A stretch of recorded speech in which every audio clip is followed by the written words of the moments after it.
እንደ አንድ እንስት እነዚህ ሁለት እንስቶች ሲጎዱ ማየት አልፈልግም። ሩታም ዛሬ ላይ ምንም ብጣላት ያለንበት ሁኔታ መልካም ባይሆንም እሷ ስትጎዳ ማየት አልፈልግም። ዛሬ ያለው ትላታለህ፣ ነገ ላይ ደግሞ የለውም ትላታለህ።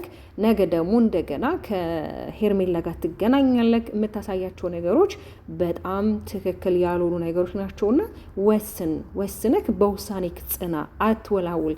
ሁለቱም እንግዲህ የሚሰማቸው ስሜት አለ።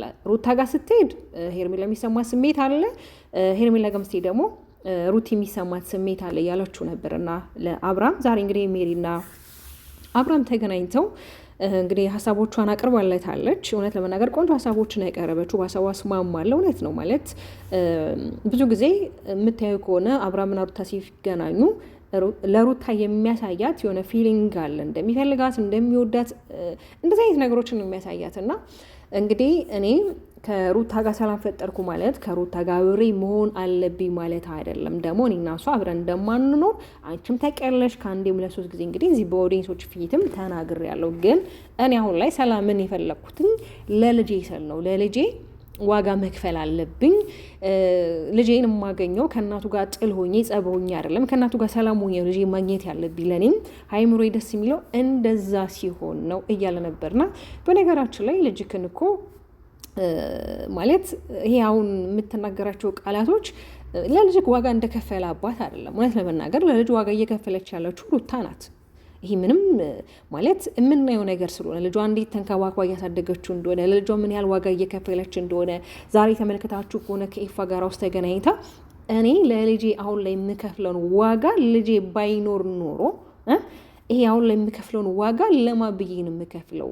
ትዕግስቱም ኖሮኝ እንደዚህ ነገሮችን በትዕግስት አላሳልፍም ነበር። ግን አንድና ለልጇ ዋጋ መክፈል ስላለባት ግዴታዋ ነው፣ ትከፍላለች። ነገር ልጄ ላይ የሆነ ጥያቄ እንዲፈጥርበት አልፈልግም ብላለች። እና እውነት ነው እንግዲህ አብርሃምም ምርጬን ታውቂያለሽ፣ ምርጬን እያወቅሽ ደግሞ ለምንድን ነው አሁን ላይ እንደ አዲስ እንደማያውቅ ሰው ሆነሽ የምትጠይቅኝ?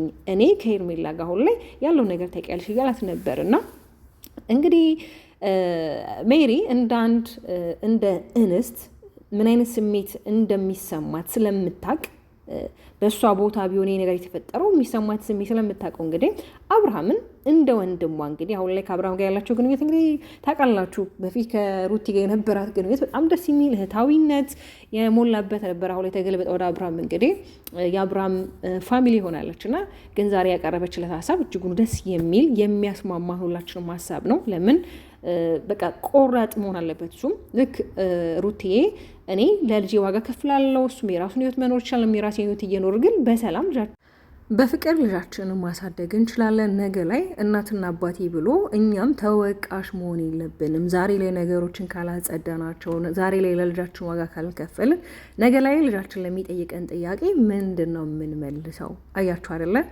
አንዳንዴ አረቃችሁ ስታስቡ ነገ ላይ ምን ሊፈጠር እንደሚችል ታስባላችሁ አይደለ? በተለይ ልጅ ያለው ሰው ህይወቱ ሙሉ ለልጁ ነው አይደለ? በተለይ ልጅ ያላችሁ ታውቁታላችሁ።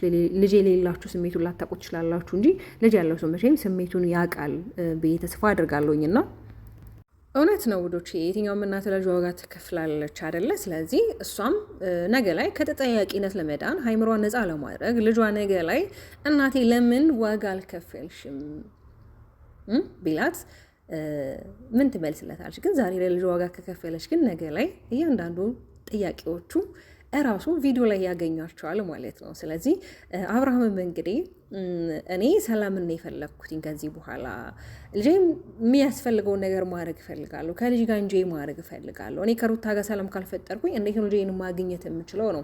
ሜሪ ደግሞ እንደዛ ሳይሆን አሁን ላይ ሩታ ጋር ስትሄድ የሩታን የመፈለግ ስሜት ነው እያሳየከን ያለው። ሄርሜላ ጋር ምን እንደዛ። ስለዚህ ሁለት ወዶ አይሆንም፣ አንዱን ምረጥ። ጥሩ አይደለም እያረክ ያለከው ነገር። እነዚህ ልጆች ይጎዳሉ። ሰው እንዲያዝንብክ መሆን የለብህም እና ወስን። በጣም ብዙ ኦዲየንሶችም እኔ ጋር ኮንታክት ያደረጉኛል። ምንድን ነው ሜሪ እየተፈጠረ ያለው ነገር? ለምንድነው እንደዚህ የሚያደርገው እያሉ ይሉኛል እና ባንድ ወስን ነው ያለችው። አብርሃም ደግሞ በጣም ስሜታዊ ሆኖ ለማልቀስም እንደዚ አይነት ነገሮችን እየተመለከትኩ ነበረና ይሄ ጥያቄ ምንም የሚያስከፋ የሚያስለቅስ የሚያሳዝን ነገር አይደለም። እውነት ነው። እንደ አንድ ሰው ማለት የሆነ ጥያቄ ስንጠየቅ ለጥያቄዎቹ መልስ እንሰጣለን አይደለም። እሱም መልሷል ጥያቄውን እኮ እኔ ሰላም የፈጠርኩ ለልጄ ስል ነው እንጂ ሌላ ምንም አዲስ ነገር ኖሮ አይደለም። መታ ይቅርታ የጠየቀችኝም ሩቲ ናት። እሱም ደግሞ ለልጃችን ሰላም ስትል ነው። ሌላ ምንም ነገር የለም። እኔ ከሄርሜላ ጋር አሁን ላይ በጣም ደስተኛ ነኝ። ታውቂያለሽ፣ እንደማታውቂ ሆነሽ ለምንድን ነው የምትጠይቅኝ? ደግሞ ለምትጠይቅኝ ጥያቄ ራሱ እኔ ከሄርሜላ ጋር ነው መሆን የምፈልገው፣ ሄርሜላ ጋር ነው ደስታ ያለው ሰላሜ ያለው እያለህ ነበርና እንግዲህ ያዘልቅልህ፣ እኛ ኦዲየንሶች ያዘልቅልህ፣ ያጣፍጥልህ ከማለት ውጭ ሌላ ምንም የምንለው ነገር የለም።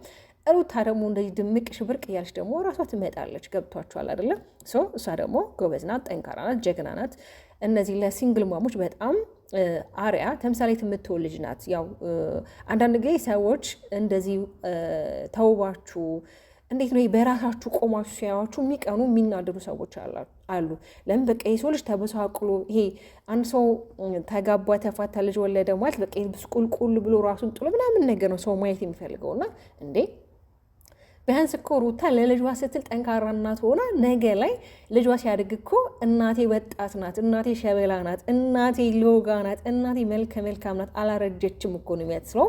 ራሷ እንድትጠብቅ ለራሷ ታይም እንድትሰጥ ራሷ ደስተኛ እንድትሆን እኛም ለእሷ ሰላሟን እንስጣት። አንዳንድ ሰዎች አሉ ማለት የሰውን ሰላም የማይወዱ ሰው ሲደሰት የማይወዱ ሰዎች አሉ። ያው እነሱ በእርግጥ አይፈረድባቸውም ማለት አንዳንድ ጊዜ ይሄ መንፈሳዊ ቅናት አትሉት ወይ ደግሞ ዓለማዊ ቅናት አትሉት። አንዳንድ ጊዜ የሆነ የሰዎች ባህሪ ግራ ያጋባችኋል ማለት ስትደሰቱም አይወዱም፣ ስትካፉም አይወዱም። የትኛውን እንደሚወዱት ራሱ ግራ ይገባችኋል። እና ለማንኛውም ሩቲ ከፈጣሪ የተሰጣት በረከት ነው። ሰው በጣም ነው የሚወዳት።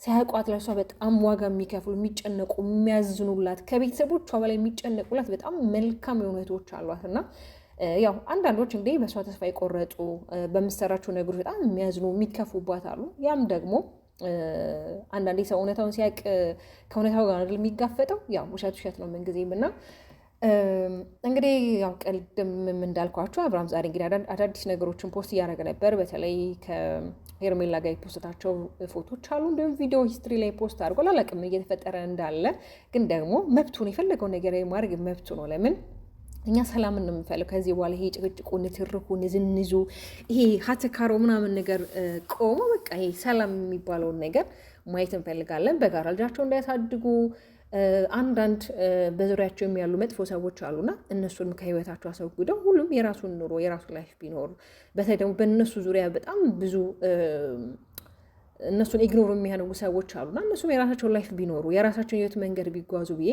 እንደ አንድ እንስት እኔም ሀሳቤን ሼር አደርጋለሁ። ለምን ሰው የራሱን ኑሮ መኖር እየቻለ የሰዎችን ኑሮ እኔ ካልኖርኩለ እኔ ያንተን ኑሮ ነው ነኝ የማውቀው የሚሉ ሰዎች አሉ። ስለራሳቸው ምንም የማያውቁ ስለ ሰው ኑሮ የሚጨነቁ፣ ሰው ምን ለበሰ፣ ሰው ምን ጠጣ፣ ሰው ምን አረገ፣ የት ሄደ፣ የት መጣ ብለው በጣም የሰዎችን ላይፍ ሂስትሪ የሆነ በቃ ካላወቅም ብለው ጓዳ ጎድጓዳውን የሚፈልጉ አሉ። የራሳችን ኑሮ ብንኖር መልካም ነው ብዬ ነው ተስፋ የማደርገውና ሩቲ እንግዲህ እንዳልኳችሁ ለልጄ ስል ብዙ ነገር ከዚህ በላይም ዋጋ ከፍላለሁ ብሏል። አብርሃምም ዛሬ ሜሪ በጠየቀችው ጥያቄ እኔ ሰላምን ነው የምፈልገው እባክሽ ሜሪ እያላት ነበር። ግን ሜሪ ያነሳቸው ፖይንቶች በጣም መልካምና ቆንጆ ናቸው። ለምን በቃ ማለት ቆራጥ ወንድ መሆን አለብህ። ቁረጥ ነው። ሄርሜላንም ትፈልጋለህ፣ ሩታንም ትፈልጋለህ፣ ሁለቱንም ማጫወት ትፈልጋለህ። ያ የሚሆን ነገር አይደለም። ሴት ልጅ ናት፣ ልቧ ይጎዳል፣ ይሰበራል። ድጋሜ እንድትሰብራት እኔም አልፈቅድልም። ምንም ብጣላትም ምንም አሁን ላይ እኔና እሷ ያለን ግንኙነት ቆንጆ ባይሆንም እኔ እንድትጎዳ በታሪክ አልፈልግም። ሄርሜላን ብትሆን እንድትጎዳ አልፈልግም። ሴት ልጅ ነኝ። ሴት ልጅ ሆኜ ደግሞ ከሴት ጎን ነው የምቆመውና የምታደርጋቸውን ነገሮች ለማስተካከል ሞክር፣ ተቀየር፣ ራስክን አብዴት አድርግ እያለች ነበርና እኔም ኮሜንቶች እየተመለከትኩ ነበር የሜሪ ቪዲዮ ላይ። ዛሬ ሜሪ ትክክል ነች ነው በቃ ሜሪ በጣም ትክክል እንደሆነች በሀሳቧ በጣም ብዙ ሰዎች እንግዲህ እየተስማሙ ነው። እኔም እንደ አንድ እንስት እንግዲህ ሀሳቧ ተመችቶኛል። ግን ደግሞ እንዳልኳችሁ አብርሃም በጣም ተከፍቷል፣ አዝኗል ይሄን ጥያቄ ስለተጠየቀ ማለት ነው። እና በነገራችን ላይ አብርሃም ቀለል አድርገው አንተ ትወናውን በደንብ ስለምትችለው በደንብ ስለምትጫወተው ያንተ ማልቀስ ያንተ እንደዚህ መተከዝ ምናምን ነገር ለእኛ ብዙም አዲስ አይደለም። እና የኔ ውዶች ኢድና ስራ እንዴት እያደረጋችሁ ነው? በርቱልኝ፣ ወዳችኋለሁ። ራሳችሁን ጠብቁ። በሌላ ቪዲዮ ደግሞ እስከምንገናኝ ሰላማችሁ ብዝት ይበልልኝ። ባባይ